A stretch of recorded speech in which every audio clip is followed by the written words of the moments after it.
улам эле аргениниме келем. Мондай сайындарды улам эле чыгарабыз. Гүрүлдөтө. Пачкалап. Бат эле түгөнүп калат. Мондай трака номерлерди чыгарып атабыз. Азыр мен сиздерге бир сонун видео тартып берейинчи, достор. Мекендештердин суранычы боюнча. Достор, эч кандай монтажы жок эле сиздерге бир жакшы бир маалымат бере турган видео чыгарып берейинчи. Тиги бир көлөккөгө барып алып. Ата көптөгөн мекендештер чалып атат. Уктатпай атат. Алмазбайке трак кошот элек. Кантип сүйлөшсөк болот, бир сыйра түшүндүрүп берсеңиздер. Биз дагы Россияда болобу, Кыргызстанда болобу, Казакстанда болобу трак кошуп силердин компанияга иштетели деп. Мына мондай гөлчө деп коебу же көлмө деп коебу. Ошонун жанына келдик, достор. Мындай болот атат. Мен өзүм 9 жыл тракта иштегем, достор. Өзүңүздөр билесиздер. Ошо 9 жылдын ичинде көптөгөн мекендештер мага кайрылчу да. Алмаз, биз деле 1-2 трак алалы, кошуп бересиңби? Өзүң иштеп аткан компанияга дегенде мен айтчумун. Достор, мен коша албайм, эчтеке кыла албайм, анткени өзүм айдоочумун, бир айлап талаалап жүрөм. Силер эмес, өзүмдүн жанымды эптеп карап атам деп айтчумун. Азыркы учурда өзүңүздөр билгендей, июнь айынан баштап, июнь, июль, август, сентябрь, октябрь, ноябрь уже 5 айдан өтүп калды. Траковый компания ачып иштетип атабыз. Кудай буйрса, мына көчө күнү буквально 100гө жеттик. Мына бүгүн дагы трактор кошулат, эртең трактор кошулат, уже 200дү көздөй бет алдык. Анан эртең менен бир мекендешим чалды, трак кошом деп, азыр дагы бир мекендешим чалып, толук түшүндүрүп бердим. Анан ар бир эле чалган мекендешке түшүндүрбөй, мен сиздерге мындай жалпак тил менен түшүндүрүп берейин. Трак кошуп иштетсеңиздер болот. Биздин компанияга айырмасы жок. Силер деген бул Америкада жашайсыңарбы, же Кыргызстанда, же Россияда жашайсыңарбы, эч кандай айырмасы жок. Тракты кошкондо 2 жолу болот, достор. 2 жолу. Биринчи жолу силер арендага бересиңер. Экинчи жолу деген процентке бересиңер. Биринчи жолун түшүндүрүп коеюн. Тракты качан арендага бергенде бир сумма такталат. Например, 1400, 1500, 1300 деп баягы трактын жылына, акыбалына жараша аренда такталгандан кийин айдоочу арендага чыгат. Арендага чыгат дагы сиздер деген уже айдын башында эле билесиздер. Менин трагым канча табат. 1400дөн арендага берип койсоңор, бир айда сиздерге $5600 таза түшөт. Качан? Эгерде трак бузулбаса, ремонт болбосо, трак бузулбаса дагы айына бир жолу май алмашылат. Биз деген $450 алмаштырып беребиз. Ошондо трагым такыр бузулган жок, $5600 мен табам, бирок $450 майга кетти. Мына бир айда силердин таза пайдаңар 5000 канча болуп калат? $5150. Эгерде дагы бир дөңгөлөк жарылып, же бирдеме бузулса, ошо ремонт, ошол аренданын акчасынан кетет. Эгерде 3 ай трагыңар бузулбаса, эгерде жарым жыл трагыңар такыр бузулбаса, только май алмашылат ай сайын. $5600 мага түшмөк, $450 майга кетти, $450 кайра майга кетти деп эле ошол эле майдын немесин алып турасыңар. Экинчи жолу силер процентке бересиңер. Бизде мурда компаниябызда процент 30 болчу, биз 33кө көтөргөнбүз. Азыр бизге көптөгөн мекендештер трактарын кошуп атат, күн сайын кошуп атат. Мен алардан суранып атам. 35 кылып бериңиздер депчи. Тияка жылбасам бияктан машиналар өтүп атат, достор. 35 кылып бериңиздер деп мен өзүм суранып атам ошол мекендештерден. Мекендештерге да чоң рахмат. Ошол Америкада силердин компанияга кирип аткан айдоочулар дагы кичине акча тыйын таап калсын деп, мейли 35%ке беребиз деп бизди сүйүнтүп атат. Эгерде сиздер трагыңыздарды 35%ке берсеңиздер, примерно мындай санап койсок, мисал келтирип койсок, силер деген 35%ке бергенде айдоочу силердин тракты айдайт дагы бир жумада канча суммага жүк ташыса, ошонун 35%ын алат дагы бүттү. Кутулат. Калганын силер менен такташабыз. Мисал алалы деп коелу. Бир жигит силердин трака 35%ке отурду. $10,000 жүк ташыды бир жуманын ичинде. Биз 10,000ден биринчи эмнени алып калабыз? Биз 10% кармайбыз. Бир жумада канча суммага жүк ташылса, ошонун 10% кармаганда $1000. 10,000ден 1000 алып койдук. Айдоочунун зарплатасы 3,5. Ошондо 4,5 кетет. Ошондо 4,5 кеткенде канча калат? 5,5 калат. 5,5дын где-то 2,5-ын дизелге кетирели, саяркага кетирели. Ошондо ар жакта 3,000 калат. 3,000ден биз эмнелерди алабыз? Мына карго иншуренсти алабыз. $350. $90 офис вин алабыз. Анан ошол силердин трагыңардын иншуренсин алабыз. Баптейл иншуренс деп коет. Баптейл иншуренс абдан керек нерсе. Көптөгөн мекендештер сурайт да, эгерде биз траг алсак, силерге кошуп койсок, жолдон кырсыктап калса, трагыбызды ким төлөп берет деп. Ошол иншуренсный компания, страховочный компания төлөп берет. Бизде страховочный компания бар. Биз түзүп беребиз. Биз страховкага отургузуп атканда, ал компания бизден сурайт, ушул тракты канчага баалайсыңар деп. Силер алган трак 80 миң болсо, жумасына $80 төлөнөт. 80 $320 айына төлөнөт. Зато ошо трак авария болуп же бирдеме болсо, толук баасын 80 миңди чыгарып беришет, достор. Ошол Баптейл иншуренс кармалгандан кийин гана 3,000 калган, 3,000ден ошо 80 миң болсо 360, где-то 700 майда чүйдөсү менен где-то бир 2,000 калып калышы мүмкүн. Эгерде бир жумада айдоочу 13 миңге жүк ташып койсо, силерге 2,5, 2,8 калышы мүмкүн. Где-то бир 3кө чейин калып калышы мүмкүн. А может 1,8 болуп калышы мүмкүн. Ошон үчүн ар кандай суммалар чыгат. Анан трагыңар бузулбаса, эгерде трагыңар бузулуп калса, алда баллону жарылып калышы мүмкүн, брызговиги түшүп калышы мүмкүн, электричествосы иштебей калышы мүмкүн, майын алмаштырыш керек. Ошол расходтордун баары өзүңөрдөн кетет, достор. Ошондо эки жолу бар. Арендага берсеңер болот. Например, аябай кычыраган трак алсаңар 1,5 миңге чейин берип койсоңор болот. 1,5 болгондо 6 миң. Бир айда 6 миң алам. Бир айда майым алмашылат $450. Анан анча-мынча ремонт болсо, а может 5,500 түшүп калышы мүмкүн, а может 5,000 түшүп калышы мүмкүн. А может ремонту көбүрөөк болуп, бир айда $4,000 түшүп калышы мүмкүн. Ошондой анан процентке бергенде дагы аренда кошоп калышы мүмкүн, бирок арендадан көбүрөөк чыгышы мүмкүн да. А может жакшы болсо, трагыңар бузулбаса 3,000 түшүп калышы мүмкүн, бир жумада 2,5 түшүп калышы мүмкүн. 2,5дан эле санаганда бир айда $10,000 түшсө, $10,000ды $1,000 алып салсаңар, тиги ремонт же 2,000, 8,000, 7,000, 8,000 тапсаңар деле сонунда. Достор, анан экинчи айта турган нерсе, көп мекендештер сурайт, кандай суммага трак алабыз деп. Силер Кыргызстанда отурасыңар, же Американын Калифорниясында отурасыңар, Германияда отурасыңар, ар кайсы жерде отурасыңар, колум талып кетти. Ошон үчүн стойка керек да, мынтип кармап алайын колумду стойка кылып. Достор, айдоочуну мен табам. Мен жоопкерчилик алып атам. Мен силердин тракты жолго чыгарышым керек. Бузулса оңдотушум керек. Силерге отчет беришим керек. Акчаңарды салып турушум керек. Ошон үчүн мен айдоочуну отургузам десем, айдоочу келет дагы трактын акыбалын карайт. Майлыжын карайт, канча жүрүптүр деп. Эски трак болсо отурбайт.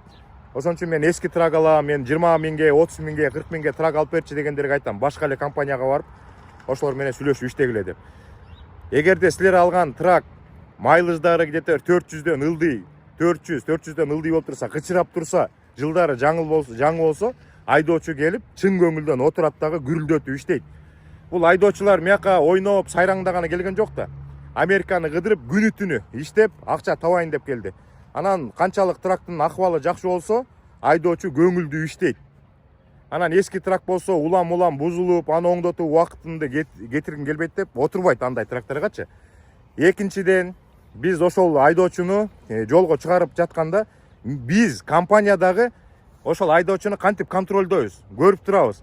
Айдоочуга телеграм канал ачылат. Ошо телеграм каналдын ичине диспетчер кирет, мен кирем, Бактияр иним кирет, бухгалтерия кирет, флип менеджер кирет, сейфти баары кирет. Ошол жактан баарыбыз көрүп турабыз. Айдоочу каякта жүрөт, кайсы штатта жүрөт, эмне жүк алып атат. Эгер даже дөңгөлөгү жарылып калса да ошону сүрөткө тартат. Жолдо бир ар кандай бир нерселер болсо дагы сүрөткө тартат. Бир кырсыктар болуп калышы мүмкүн, анын бетин ары кылсын. Полицейскилер болуп калат, вестейшнга кирип, аяктан аутоп сервис алып калат. Ар кандай канча суммага жүк алып атат, баардык нерсени ошол телеграм каналдан биз көрүп турабыз. Ошол телеграм каналга биздин инвесторду да кошуп коебуз. Силер Казакстанда отурасыңарбы, Россиядабы, Кыргызстанда отурасыңарбы, ошол телеграм аркылуу көрүп турасыңар. Биз ошол айдоочунун WhatsApp номерин силерге берип коебуз. Биз менен эмес, ошол айдоочу менен канчалык жакын болсоңор, ошо айдоочу бардык нерсени түшүндүрүп, айтып тууганча иштешсе, бизге караганда ал көбүрөөк маалымат берет. Анан ошол айдоочудан эле билип койсо болот. Бул жумада канча гросско ташыдың, канча сумма болду, өзүң канча айлык алдың, бизге канча кетет экен, трактын состояниясы кандай, бир сыйра сүрөткө тартып жиберип койчу, видеого тартып жиберип койчу деп. Ошентип иштешип атабыз, достор. Анан бизде дагы көп тракт жок, мекендештерди чыгара албайт болчубуз. Анан ушинтип бизге инвестиция жасап, мекендештер келип, тракттарын кошкон үчүн биздин компанияда тракттар көбөйүп атат. Ар бир мекендешиме чоң рахмат айтам. Анын үстүнөн дагы мага баягы ишенип, Алмаз байке ошо алган трактты өзүңүздүн атыңызга оформить этип коюңузчу, өзүңөрдүн компанияңардын атыңа оформить этип койгулачы деп. Анан кээ бир мекендештер азыркы учурда бир трагын кошкон, кайра экинчисин алып келип атат, кайра үчүнчүсүн алып келип атат. Бир инемдин атын айтпай эле коеюн, биздин компанияда 3 траг бар болчу, жакында 4-чү трагын алып келди. Дагы бир инебиз бир компаниядан 2 трагын алып келди. Жаңы трактарды сатып алып атышат, аны алып келип атат. Кыргызстандан, Өзбекстандан, Казакстандан, бардык жерден, Германиядан чыгып атат, Калифорниядан жакында бир эжебиз Бишкектен үйүмдү сатып атам дейт. Уже бир ноябрдын бир 20-ларында жолдошум болуп, бул Чикагога келип, сени менен кезигип дейт. 2 күн ушул жакта жүрөбүз, чогуу дилдерге барып, анан трактты сатып алып, анан сени компанияңа кошуп, анан жаныбызды тыңытып алып, анан Калифорнияны көздөй кетебиз дейт, достор. Көптөгөн мекендештер санаганды үйрөнүштү да азыркы учурдачы. Рыночный экономика деп коет. Бул бизнес деген риск да. Кээ бир мекендештер мага чалып алып коркой берет. Мондуп кетсе эмне болот, тигинтип кетсе минтип келет. Андай мекендештерге айтам, баштабагыла. Коркпой. Бизнес деген ошондой болот. Бүгүн жакшы, эртең жаман болуп калышы мүмкүн. Ошон үчүн риск деп коет. Кудайга шүгүр, ал бар, Алладан. Алла Таала жолубузду ачык кылсын, уже бизнесибизди өркүндөп берсин деп эле Алла Таалага таянып алып анан бизнести баштап атышат, достор. Анан көптөгөн мекендештер айтып калат. Бизде Кыргызстанда, например, 2-комнатный, 3-комнатный квартирабыз бар. Ошону деген биз арендага берсек, бир $400 түшөт экен. Эгерде ошону сатып туруп, трактты силерге кошуп койсок, мен айына деп айтып атам да, бир айда начар болуп калды дегенде бир 4000ге расчет кылгыла. Орточо болуп калган дегенде 5000ге, 6000ге расчет кылгыла. Эң сонун дегенде бир 6дан өйдөрөөк 7-8ге расчет кылгыла депчи. Эгер сонун болду деп, азыр мына сонун болуп атат да. Азыркы учурда жаңы жылга чейин сонун болот. Сонун болуп отурган учурда бир айда 7-8, 6000 көрсө, 5000 көрсө деле сонун да, достор. Ошон үчүн квартираңдан $400 айына көргүн келеби же 4-5 миң, 6 миң доллар айына көргүн келеби, алар өзүңүздөр чечесиздер. Биз деген реклама кылып атабыз. Мен айтып атам, келиңиздер, чогуу жардам берели. Силерди Америкага келе албасаңар, колуңардан келбесе, биз мияктабыз, жардам берели деп атабыз. Анан бая караңгылар деп коебуз да, караңгылар сүйлөй берет, мияктан чыгып алыпчы. Тигиндей, мындай деп. Эң негизги нерсени ар бир адам өзү чечет. Кошобу, кошпойбу, кошкусу келеби, кошкусу келбейби, ар бир адам личность болгон үчүн өзү чечет. Анан мияктан састардан чыгып алып эле караңгылар анан сүйлөй берет бакылдапчы. Ошо караңгылар анда жардам берсин, иштетип берсин. Азыр деген көптөгөн компанияларга чалсаңар иштетпейт. Бул чоң аманат, коркот. Ответственность алган. Бул абдан оор жумуш да. Бирөөнүн аманатын алып, ошого жоопкерчилик кылып, андан көрөк эгерде албасаң, тынч уктайсың. Эчтеке башыңда эчтеке жок, уйкуң канып, жакшы уктайсың. А мондай аманаттарды алсаң, ар бир мекендешке эмне болуп кетет, убагында жооп берели, убагында трагын оңдотолу, жолго чыгаралы деп сарсанаа болосуң. Бирок бул кыял да, кыял. Менин чоң бир кыялым да. Ушул мекендештер алыста болсо дагы, Кыргызстанда болобу, каякта болобу, мияка келе албаса дагы, ошол жерде отурса дагы бизнесмен кылып айына акча тап берип туралы деп.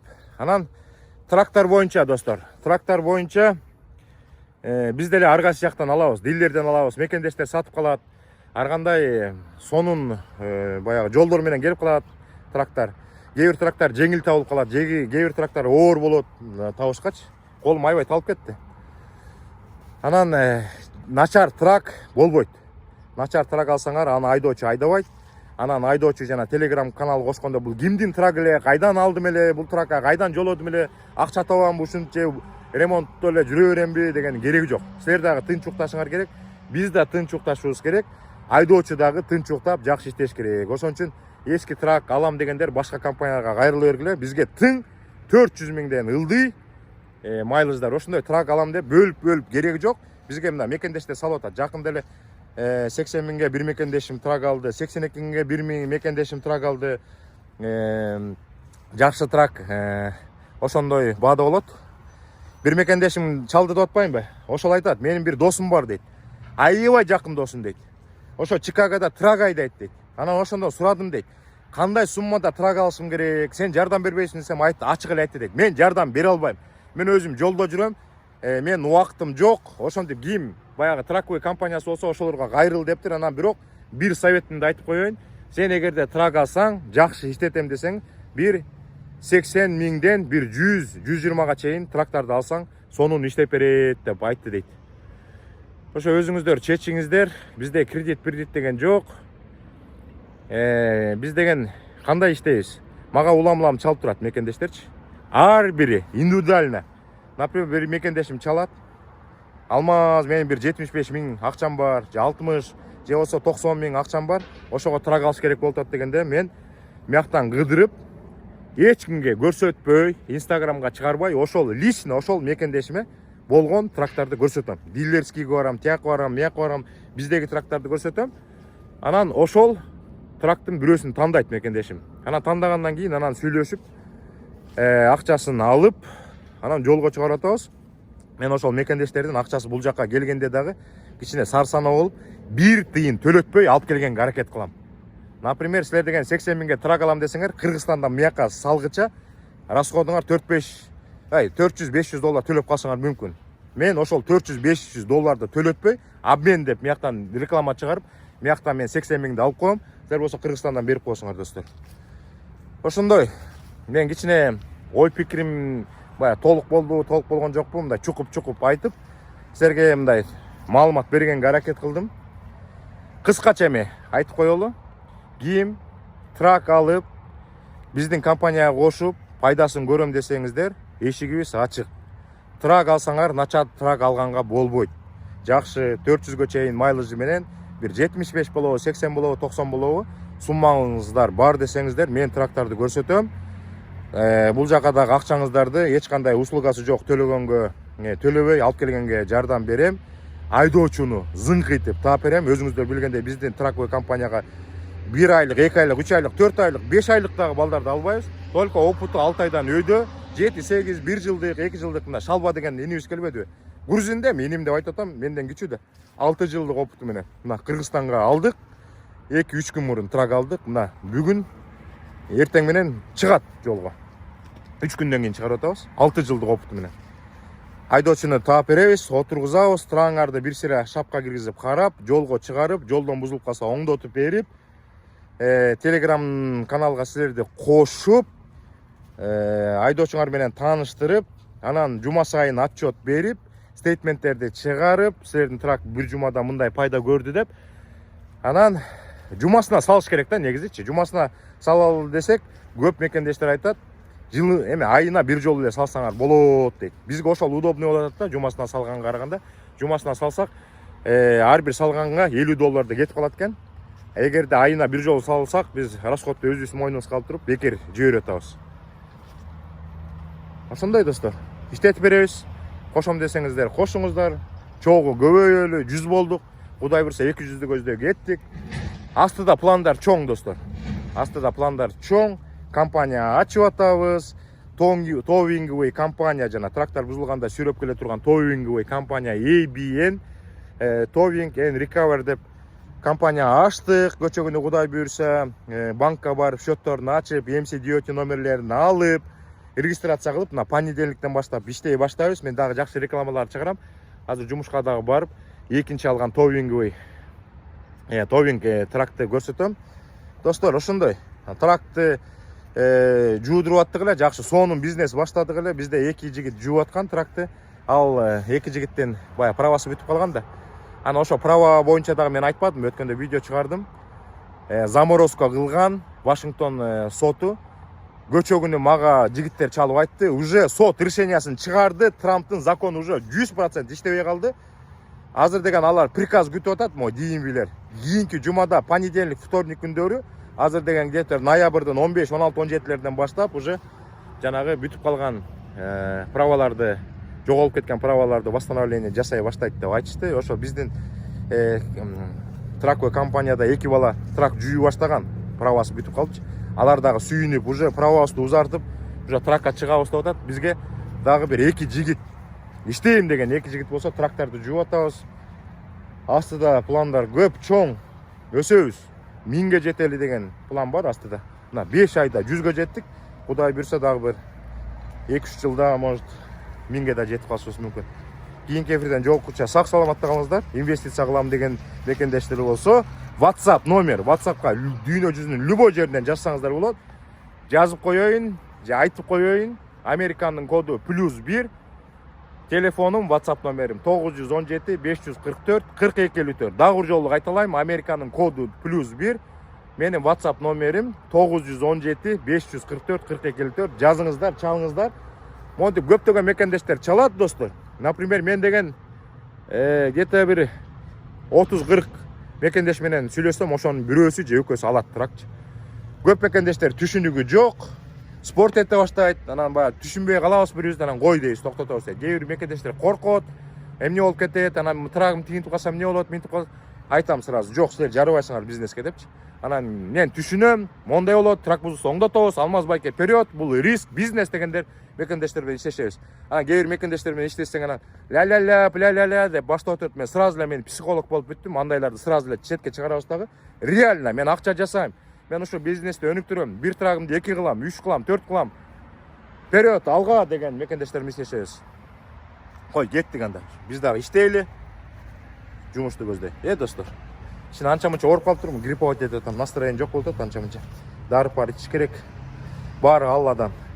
Жараткан Алла Таалабыз баарыбызды колдосун, аманчылык берсин, барчылык тоопчулук берсин. Кете турган жерибиз бул өмүр кыска. Бул өмүр абдан кыска. Минген машинабыз, кийинген кийимибиз, байлыгыбыз анча-мынча бир тыйын болуп калат. Даже биз байпагыбызды ала кете албайбыз, Чынбы? Билесиздер да. Бул убактылуу нерсе. Бардыгы прокат. Бул дүйнөгө келдик, бардыгы прокат. Даже байпагыбызды алып кете албайбыз да. Ошон үчүн өмүр кыска, колдон келишинче аракет кылалы, жакшы жашаганга умтулалы, жараткан Алла Тааладан бардык нерсени сурап туралы, достор.